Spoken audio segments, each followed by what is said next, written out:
তাই আমরা দেখতে পাচ্ছি 2 কুইন্টালের বিদ্যুতে যেভাবে আওয়ামী লীগ পুরো বিদ্যুৎ খাতকে দখল করবার চেষ্টা করেছে এবং গত বছরগুলোতে সভরেন ক্লজ দিয়ে স্বাধীন বাংলাদেশের রাষ্ট্রীয় আয়োজন দিয়ে এটার নিরাপত্তা ঝুঁকিতে ফেলে দিয়েছে। একইভাবে দেখতে পাচ্ছি বিএনপি সরকার তেল গ্যাসের জ্বালানির এই অংশ নিজস্ব বলয়ের ভিতর থেকে নিয়ন্ত্রণ করে, মালিকানা নিয়ন্ত্রণ করে বাংলাদেশকে আরেকটা জ্বালানি ঝুঁকিতে ফেলছে।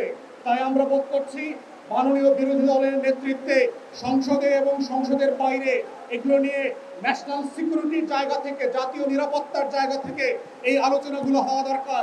এটা শুধুমাত্র গ্যাস লাইনে গ্যাস থাকা না থাকা, রান্না করতে পারা না পারার প্রশ্ন না, এটা রাষ্ট্রের সার্বভৌমত্বের প্রশ্ন।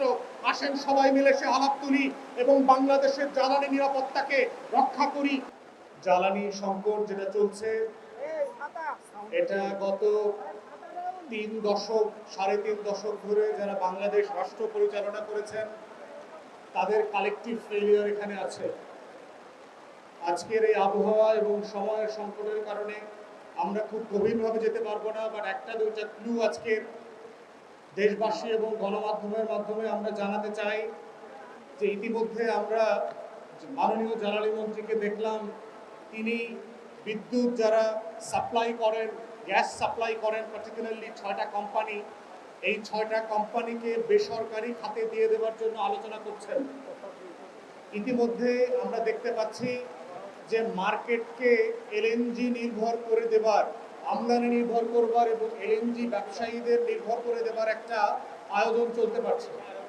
গত 1 দশকের ভিতরে দেখলাম এলএনজির ব্যবহার প্রায় 6-7% থেকে শুরু করে এখন প্রায় 30%-এর কাছাকাছি চলে আসছে। এবং দেখেন, যেই গ্যাসে একসময় আমরা স্বয়ংসম্পূর্ণ ছিলাম, আপনাদের প্রয়োজনে আমাদের নিজস্ব বাপেক্সকে দিয়ে আমাদের গ্যাস উত্তোলন করবার চেষ্টা, আয়োজন পুরোপুরি শূন্যের কাঠামোতে নিয়ে আসছে। আমাদের বঙ্গোপসাগরে যে 46টা ব্লক আছে, প্রায় 1 দশকের উপরে হয়ে গেছে, প্রায় 12 বছর, এখন পর্যন্ত সেখান থেকে গ্যাস উত্তোলন করা শুরু করে নাই। চাইনিজ স্যাটেলাইটের মাধ্যমে আমরা ইতিমধ্যে দেখেছি যে আমাদের গ্যাস ব্লকের 2 পাশ থেকে ভারত এবং বার্মা পাইপ সেট করে গ্যাস পুল করে নিয়ে যাচ্ছে আমাদের মাটির গ্যাস, আমাদের পানির নিচের গ্যাস।